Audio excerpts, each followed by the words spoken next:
basically, all three of you, like you've said, that competition is good. That is something that you all agree upon. And let me get into another aspect because we have a time constraint before we take questions from the audience. CSR. When we're talking about CSR, what recently industrialization, if you look at the history and the roadblocks that have been there, I think local community participation is something which is very, very essential. So how are you all looking at, for the future, how are you looking at your CSR strategies of your companies? Let me just give credit to my parents, the founders of the company, that right from the beginning, we have always believed in living in harmony with the local community. And much before CSR became a buzzword, much before it became mandated, we have focused on providing primary healthcare, primary education, and opening up our facilities to the local community, besides ensuring that the majority of the employees are not just from Odisha, but from the local communities. And in fact, while the mandate as of a couple of years ago is 2% of net profits is to be spent on CSR, I take great pride in saying here that we spend between 7 to 8% of profits on average on CSR. And we rely on, we stick to our commitments irrespective of the cyclicality that we see in the industry. And in fact, we have just, we had our first ITC that we opened at Thiruvali more than 20 odd years ago. And we have just a couple of days ago inaugurated an ITC at Sukinda. I mean, I find it surprising that, Sukinda, which is so well known for its mineral riches, did not have an ITC prior to this. So we signed an MOU with the government of Odisha and have spent 12 crores on putting up that ITC. And I'm sure that will be a hub of skill development in that region going ahead. Mr. Kharbanda. Well, I think we are blessed to have a chairman who's actually also from a political background. So CSR was never taken as an activity which we thought that there has to be a curb on the spending. And we believe that the engagement of the local community and talking to them what they want is the most important CSR, because there may be corporate objectives, but unless and until you involve the local community and they understand what they really want and what is really the state looking forward at the macro level is very important. So at Jindal, we have actually done a big community college where up till now we have one community college on vocational trainings, where of course we have trained about 28,000 plus locals, and we're going forward. We look at local needs like, we saw that the girls were anemic and they had problems or even getting basics like sanitary napkins. So we put up a small local self-industry on making napkins and distributing them. Looking at anemia, we put up trucks and bus and ambulances to spread this awareness. So we have gone ahead and done things, not for being told that it's CSR and getting noticed, but really upliftment of the sector. Because we believe very clearly in the Porter theory of cluster development. You do your best in your cluster, don't look at expenses, whether you are running into losses, because you are here because of the people. And we are very thankful to the people of Odisha and that they have been very helpful into these activities. We have engaged them, and I think we have been pretty successful in our CSR initiatives. And going further, of course, I think they are planning to participate in education. As I said, that skill building is a gap. So putting up model schools, adopting schools is some of the things, and already we have many schools running in Odisha, and I think we'll be building some more schools for education and skill development. Thank you. I would ask the same question to Mr. Mahanti as well. Much before the corporate social responsibility was mandated by government for a certain expenditure, NALCO has been following since last 30 years much more than 2%. We have taken care of the people of the tribal people. As you know, we have sponsored some 600 children from the tribal region to KISS in Bhubaneswar, and up to class 10 and plus 2, they will be educated free of cost by NALCO, including the visits of their parents to the school, etc. And as you know, we have got 2 Delhi public schools in our 2 units at Damanduri and Koraput and Chinmay Mission schools, where the regional boys and girls are also allowed. This is again almost free of cost. And we have taken up the scaling of IT through IIT, ITI, diploma, and also engineering colleges. At least in the region of Ongud and Koraput, you will find many boys I have been educated in either engineering, medical or diploma because of NALCO's constant interaction with them. And NALCO, I think, is the most sought after industry in Odisha now for vocational training by engineering students. We allow thousands and thousands of boys every year to visit our plants and take training for one year also. But corporate social responsibility is a thing which should come from heart. So NALCO has taken a empathetic approach towards CSR, not only this education, etc., for the environment. Let me tell you one example. The industrial waste, which is generated in a smelter, contains lot of heavy metals and fluorine. You also might be knowing that in India there are 16 states, starting from Gujarat, Himachal Pradesh, Rajasthan, and Odisha. They are endemic in fluorine. That means water, groundwater already contains fluorine, which is harmful for health.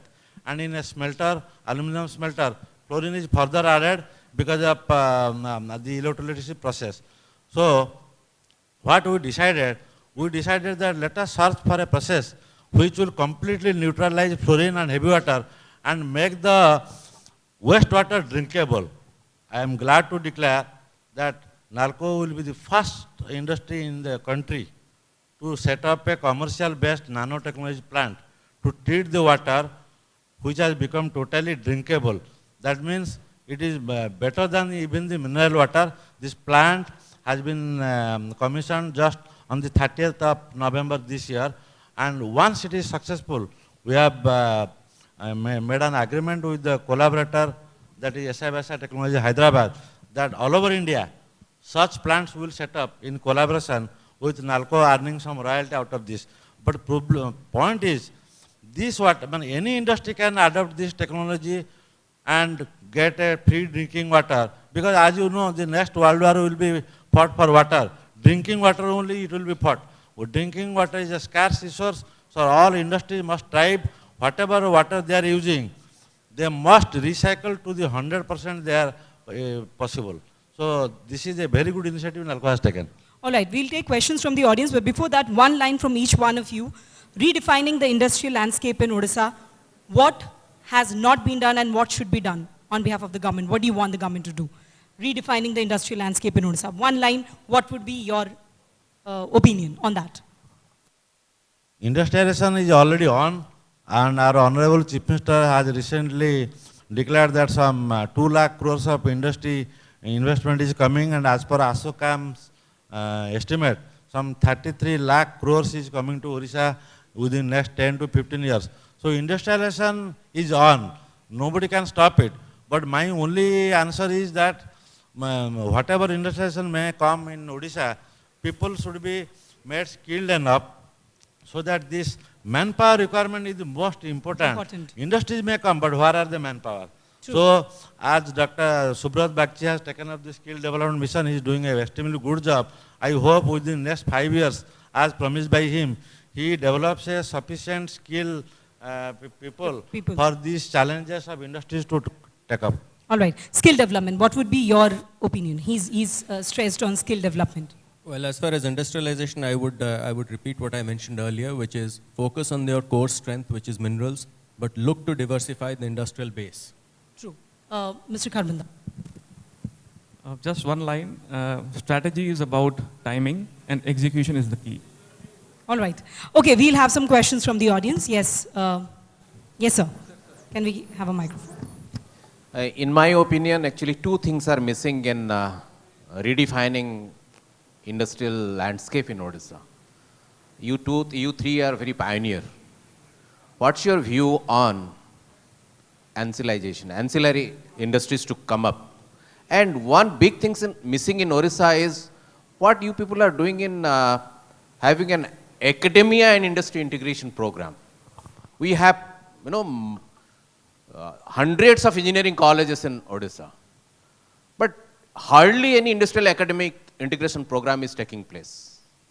And we are now, giving responsibility to Subrat Bagchi to develop the skill. What's your view on this?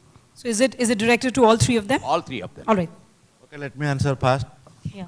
As regards the industry academia research interaction, let me tell what NALCO has done.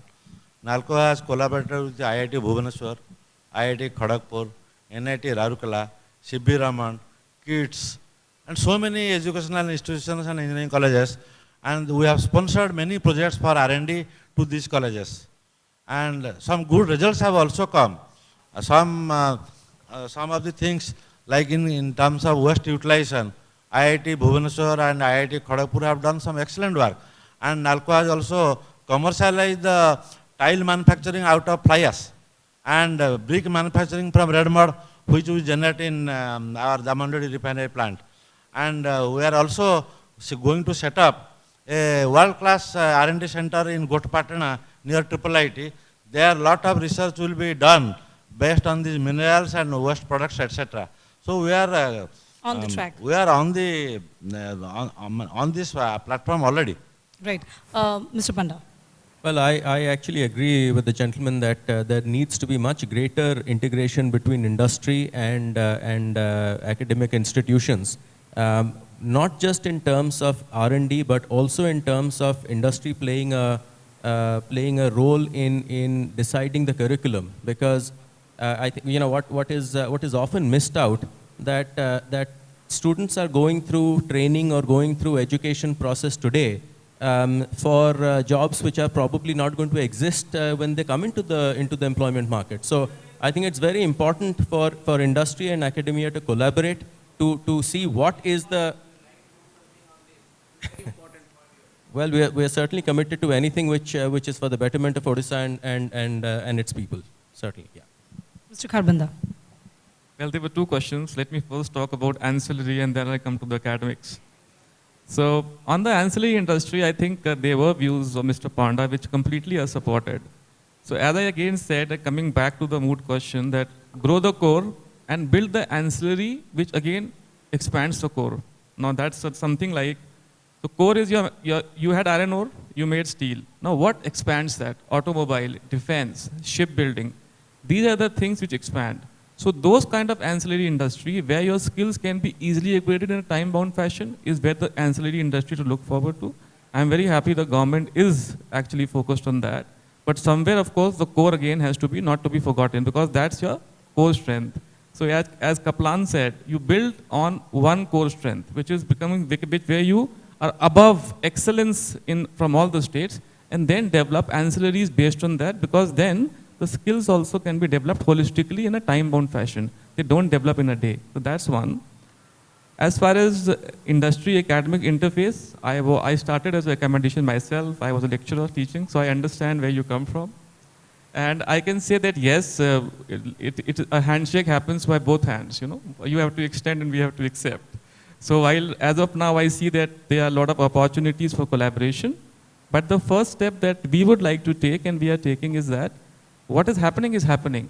What is happening is a plan, is a vision. Of course, we have to execute it together. Today, the need of the hour is reskilling. So I think reskilling is what Odisha may like to look at. Because a lot of the graduates, engineering graduates or the management graduates who come out from certain colleges, leave aside the A colleges, are not directly absorbable by the industry. So I think looking at as entrepreneurs here, for reskilling them to the industry need and the industry promoting some of them would be my vision.